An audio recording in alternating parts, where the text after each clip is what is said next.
ഈ പുസ്തകങ്ങളൊന്നും ബാഗിനകത്താക്കി.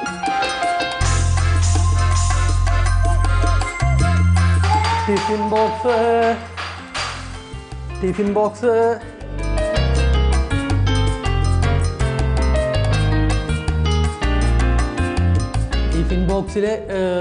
ചോറ് വെച്ചിട്ടുണ്ട്. അപ്പായി മുട്ട പൊരിച്ച് വെച്ചിട്ടുണ്ട്. മുഴുവൻ ചോറും തിന്നണം കേട്ടാ. കേട്ടാ? തിന്നില്ലെങ്കിൽ അപ്പായുടെ അടി കിട്ടും.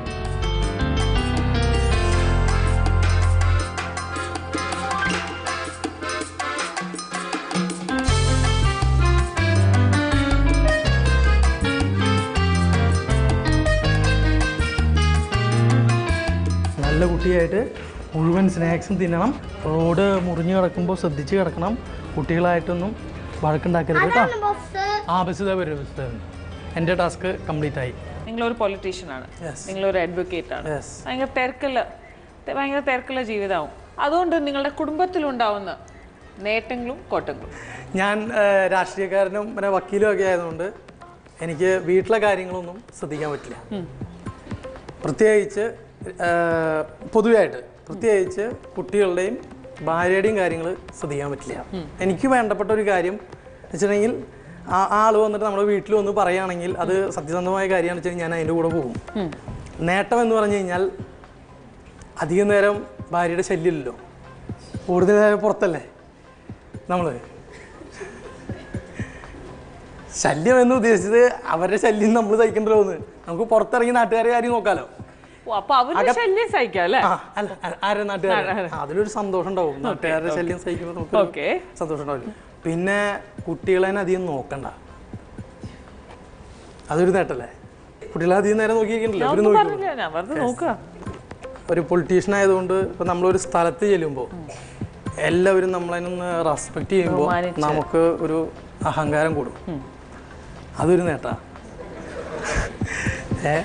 എവിടെ ചെന്ന് കഴിഞ്ഞ് കഴിഞ്ഞാലും നമ്മൾ ഇൻട്രൊഡ്യൂസ് ചെയ്യാണ്. ഞാൻ ഒരു പഞ്ചായത്ത് മെമ്പറാണ്, വക്കീലാണ് എന്ന് പറയുമ്പോൾ ഈ സമൂഹത്തിൻ്റെ മുമ്പിൽ നമ്മൾ ഒരു ജനപ്രതിനിധി, ജനങ്ങൾ അംഗീകരിച്ച ആളാണ്. അപ്പം അതുകൊണ്ട് അതിൻ്റെ ഒരു ഹെഡ് വെയിറ്റ് ഉണ്ട്. നമുക്ക് തന്നെ വരും. പൊളിറ്റിക്സിലുള്ളതുകൊണ്ട് ചില പ്രൊഫഷന് സിസ്റ്റമാറ്റിക്കായിട്ട് കൊണ്ടുപോകാൻ സാധിക്കാത്ത വന്നിട്ടുണ്ട്. പ്രൊഫഷൻ അങ്ങനെ ഒരു കൂട്ടം ഉണ്ട് പൊളിറ്റീഷ്യൻ ആയതുകൊണ്ട്. കാരണം ജനങ്ങളുടെ കാര്യത്തിന് വേണ്ടി പോകുമ്പോൾ ചിലപ്പോൾ കോടതിയിൽ യഥാസമയം എത്താൻ പറ്റാത്ത ഒരു സാഹചര്യം വന്നിട്ടുണ്ട്. ഇതാണ് നമ്മളുടെ അടുത്ത കണ്ടസ്റ്റന്റ് സണി. മഞ്ജു ഹോട്ട് സീറ്റിലിരിക്കുന്നുണ്ട്. ഓക്കെ, ഡേവിഡ് സർ മൊത്തത്തിൽ സംതൃപ്തനാണ് അല്ലേ? കുടുംബജീവിതത്തിലെ സംതൃപ്തനാണ്. അത് ശരി. ഭാര്യ കുറ്റപ്പെടുത്തുമ്പോൾ എങ്ങനെയാണത് ഡീൽ ചെയ്യാറില്ല? അതായത് നമ്മൾ ഒരാളുടെ ഒരു കാര്യത്തിന് വേണ്ടിയിട്ട് വളരെ പ്രധാനപ്പെട്ട കാര്യമാണ് നമുക്ക് തോന്നിയിട്ട് നമ്മൾ പോയി വരുമ്പോൾ വീട്ടിലെ കാര്യം നടക്കാതെ ആകുമ്പോൾ അവർക്കുണ്ടാവുന്ന വിഷമം ഒരു റിയാക്ട് ചെയ്യുമ്പോൾ നമ്മൾ ചെയ്തത് വലിയ കാര്യമാണെന്ന് ധരിച്ച് വീട്ടിൽ വരുമ്പോൾ ആ ഒരു പ്രാധാന്യം കിട്ടണില്ല, അത് വീട്ടിലിരിക്കുന്ന ആൾ മനസ്സിലാക്കണില്ല എന്ന് തോന്നുമ്പോൾ ചിലപ്പോൾ നാട്ടിൽ ബഹുമാനം കിട്ടുകയും വീട്ടിൽ ബഹുമാനം കിട്ടാതെ വരികയും ചെയ്യുമ്പോൾ നാട്ടിൽ പ്രവർത്തിക്കുന്ന ആളെ വീട്ടിൽ വരുമ്പോൾ അവർ ബഹുമാനിക്കണം എന്നാണ് എൻ്റെ അഭിപ്രായം. ഞാൻ കുറേ ആളുകളുടെ കാര്യത്തിന് വേണ്ടി നടക്കുന്ന ഒരാളല്ലേ. അപ്പോൾ അതുകൊണ്ട് ഭാര്യയുടെ കാര്യം പിന്നെ ആരും നോക്കണം? ഞാൻ തന്നെ നോക്കും. എപ്പോ നോക്കാന്നേ, അതിൻ്റെ ഒഴുകുമല്ലോ.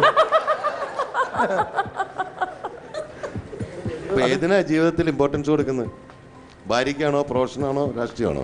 അത് കുടുംബത്തിനല്ലേ സാർ, കുടുംബത്തിന് തന്നെ. പക്ഷെ നമ്മളുടെ ഫസ്റ്റ് ടാസ്ക് ചെയ്യുന്ന സമയത്ത് റേഷൻ കാർഡ് ഉണ്ടായിരുന്നില്ല. റേഷൻ കാർഡ് വന്നോ? ഇല്ല. എന്താ സണ്ണി? അതെ, ഈ പേര് വെട്ടി എഴുതി തരേണ്ടത് പേര് അവരുടെ പേര് അവരുടെ റേഷൻ കാർഡിൽ നിന്ന് വെട്ടി എഴുതി കൊണ്ടുവരേണ്ടത് അവിടെ നിന്നാണല്ലോ, അവരുടെ വീട്ടിൽ നിന്നാണല്ലോ. അത് വന്നിട്ടില്ല, അതിൻ്റെ ഒരു താമസമാണ്. വിത്തിൻ 2 days ശരിയാക്കാം. കല്യാണം കഴിച്ചിട്ട് എത്ര വർഷമായി? 8 വർഷം. ഓ, വർഷം. ഇനി 2 ദിവസത്തിൽ ആ പേര് കട്ട് ചെയ്ത് വരും അല്ലേ? ആ, ഓക്കെ. അതെ, മനഃപൂർവ്വം കട്ട് ചെയ്യാത്തതാണോ തിരിച്ച് വീണ്ടും അങ്ങോട്ട് അയക്കാൻ? അതല്ല. ഓ, എന്തോ ഒരു സന്തോഷം. അതല്ല. Okay, thank you sir. Menaka ചേച്ചി, എനിക്ക് നല്ലൊരു കോമഡി ഫിലിം കണ്ട എഫക്റ്റ് ആണ്. സ്ക്രിപ്റ്റ് എഴുതുന്നുണ്ടോ? സ്ക്രിപ്റ്റ് എഴുതാൻ പോകുന്നുണ്ടോ കോമഡി ഫിലിമിന്? ഇല്ല. ആഗ്രഹമുണ്ടോ? ചെയ്യാൻ കേട്ടോ, ചെയ്യാൻ ആഗ്രഹമുണ്ട്, ചെയ്യാം. എനിക്ക് അങ്ങനെ അറിയില്ലായിരുന്നു. പക്ഷെ ഇവിടെ വന്നു കഴിഞ്ഞപ്പോൾ എന്നെ കാണുമ്പോൾ ആളുകൾ ചിരിക്കുന്നുണ്ട്. അതെന്താണെന്നുള്ളത് എനിക്കറിയില്ല. പുറം തിരിഞ്ഞു ചിരിക്കും. ഞാനെന്താ പറയുന്നത് എനിക്കറിയാം. എനിക്ക് ഇവിടുത്തെ ജഡ്ജായിട്ട് ഇരുത്തിയതുകൊണ്ട് എനിക്ക് അത്രയും ചിരിക്കാൻ പറ്റുന്നില്ല. റിയലി ഞാൻ ഒരുപാട് എൻജോയ് ചെയ്തു കേട്ടോ. മാനേജ് ചേച്ചിയെ പോലെ ഒരാളുടെ ഇത്തരത്തിലുള്ള ഒരു കമന്റ് വളരെയധികം സന്തോഷം നൽകുന്നു. ഇനി സത്യമായിട്ട് ഞാൻ പറയാണ്, സ്ക്രിപ്റ്റ് എഴുതാൻ പോവാം കോമഡി ഫിലിംസിന്. സത്യം എന്ന് വെച്ചാൽ ടോട്ടൽ ബോഡി ലാംഗ്വേജ് തന്നെ എനിക്ക് ഭയങ്കരമായിട്ട് ഞാനൊരു നായകനാണ് പ്രതീക്ഷിച്ചത്. സണ്ണീനെ കണ്ട ഒരു രാജസേന സാറിന്റെ പോലെ ഉണ്ട് എന്ന് പറഞ്ഞു. എന്നോട് എല്ലാവരും പറഞ്ഞു ഞാൻ മമ്മൂക്കാന്റെ പോലെയാണ്. അല്ല, മമ്മൂക്കേൻ്റെ പോലെ എന്നല്ല, മമ്മൂക്കേൻ്റെ അനിയനായിട്ട് അഭിനയിക്കാൻ വിളിച്ചിട്ടുണ്ടെന്നാണ് പറഞ്ഞത്. പോലെ എന്ന് ഞാൻ പറഞ്ഞിട്ടില്ല. നമുക്ക് വേണമെങ്കിൽ രണ്ടാമത് വേണ്ടി. യോ റിയലി ഞാൻ നിങ്ങളുടെ മനോധർമ്മം എനിക്ക് please claps your hand please. Really എനിക്ക് ആ ഒരു അറ്റ്മോസ്ഫിയർ നല്ലോണം എൻജോയ് ചെയ്യിപ്പിക്കുന്നുണ്ട്. റിയലി വെരി ഗുഡ്, നന്നായിരിക്കണം. നിങ്ങളെക്കാൾ വളരെ മിടുക്കണം നിങ്ങളുടെ മോൻ. അതെ, അവൻ ആ മൈക്ക് എന്താണെന്ന് അറിയുന്നത് വരെ അവൻ ഭയങ്കര ഒരു കാര്യമാണ്. അവൻ പറയാറുള്ളത്, ഇപ്പോൾ ഞങ്ങളുടെ ആദ്യത്തെ ഇത് കഴിഞ്ഞതിന് ശേഷം പറയാറുള്ളത് എന്താണെന്ന് വെച്ചിട്ടുണ്ടെങ്കിൽ, എല്ലാ ദിവസവും ശ്രേതാൻറ്റിയുടെ ഫോട്ടോ ഇത് വരുമല്ലോ, പരസ്യം വരുമല്ലോ, വരുമ്പോൾ പറയും ഞാൻ വലിയ പപ്പയാകുമ്പോൾ ശ്രേതാൻറ്റീനെ ഞാൻ കല്യാണം കഴിക്കും എന്ന് പറയും. പപ്പയാകുമ്പോഴേ, വലിയ പപ്പ, അതായത് മീശയൊക്കെ വരുമ്പോഴേ അവൻ ശ്രേതാൻറ്റീനെ കല്യാണം കഴിക്കുന്നത്. അപ്പം ഞാൻ അവനോട് പറഞ്ഞു കൊടുക്കാൻ പറ്റില്ലല്ലോ, അവൻ 6 വയസ്സിലായിട്ടുള്ളൂ. അത് നിങ്ങൾ അമ്മാമയാവുന്നുള്ളത് പറയാൻ പറ്റില്ല.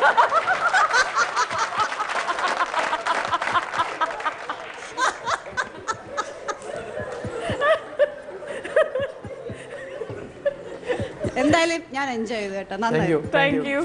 പാർവതി, സണ്ണിക്ക് വെറുതെ അല്ല ഭാര്യയിൽ പങ്കെടുത്തതിൽ സന്തോഷമുണ്ടോ അതോ ഇതൊരു കുഴപ്പമായിന്ന് തോന്നുന്നുണ്ടോ? അല്ല, സന്തോഷമാണ്. എന്തേ? ഞാൻ ആദ്യമേ പറഞ്ഞിട്ടുള്ളതാണ്, അതായത് ഇത്രയും നല്ലൊരു സ്റ്റേജ്, കുറേ ആളുകൾ നമ്മളെ തിരിച്ചറിയുന്നു. ഇനി കുറച്ച് കുഴപ്പമുള്ളത് എന്താ വെച്ചിട്ടുണ്ടെങ്കിൽ, ശരിക്കുള്ള എന്നെ കാണുന്നതും ഇപ്പം കാണുന്നതും തമ്മിൽ ചെറിയൊരു വ്യത്യാസമുണ്ട്. ആ വ്യത്യാസം മാറ്റി കഴിഞ്ഞാൽ എന്നെ എല്ലാവരും കൃത്യമായിട്ട് അറിയും. മനസ്സിലായില്ല? ഞാൻ കുറച്ചുകൂടി കറുപ്പാണേ. അപ്പോൾ ചില കടകളിലൊക്കെ ചെല്ലുമ്പോൾ ആളുകൾ പറയും ഇത് തന്നെയാണോ ചേച്ചിയുടെ ഭർത്താവ് എന്ന് ചോദിക്കാറുണ്ട്. ആ ഒരു വ്യത്യാസം മാറി കഴിഞ്ഞു കഴിഞ്ഞാൽ സണ്ണി, എനിക്ക് തോന്നുന്നു ടെലിവിഷൻ ചാനലിന്റെ, മലയാളം ചാനലിന്റെ ചരിത്രത്തിൽ തന്നെ സണ്ണി ഒരു പ്രത്യേക സ്ഥാനമുണ്ട്. എന്ന് വെച്ചാൽ ഞാൻ ഇത്രയും ഒരു മോശ ആളാണെന്നും എനിക്ക് ദേഷ്യമുണ്ട്, ഞാൻ വീട്ടുകാരില്ലാന്നും ഒക്കെ പറഞ്ഞിട്ട് ഇങ്ങനെ ഡീകൺസ്ട്രക്ട് ചെയ്ത് സ്വയം അവതരിപ്പിച്ച ആദ്യത്തെ ആള് സണ്ണി ആയിരിക്കും.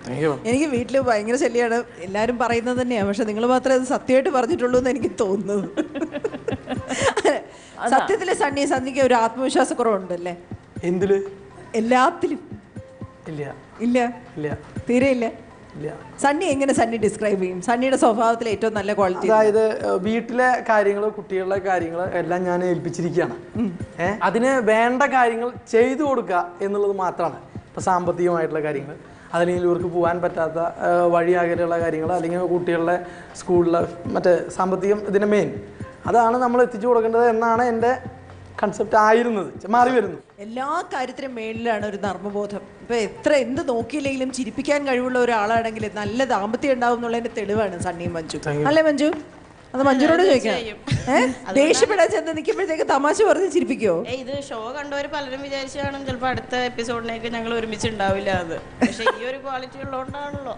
അതാണ്, ഒരു നർമ്മബോധം ഉണ്ടെങ്കിൽ നന്ദി പറയൂ. ശ്വേത പറഞ്ഞിട്ടല്ലേ നന്ദി പറഞ്ഞത്? ഇപ്പൊ ശ്വേത പറഞ്ഞോണ്ടല്ലേ? അതെ അതെ, അത് പറയാൻ പറഞ്ഞപ്പോ പിന്നെ പറയാതിരിക്കാൻ പറ്റുമോ? Thank you Sunny, thank you so much. ഇന്നത്തെ ഈ ഫെയർവെൽ എപ്പിസോഡിൽ നമുക്ക് മൂന്നാമത്തെ ഹസ്ബൻഡിനെ വിളിക്കാം, മിസ്റ്റർ അനിൽ.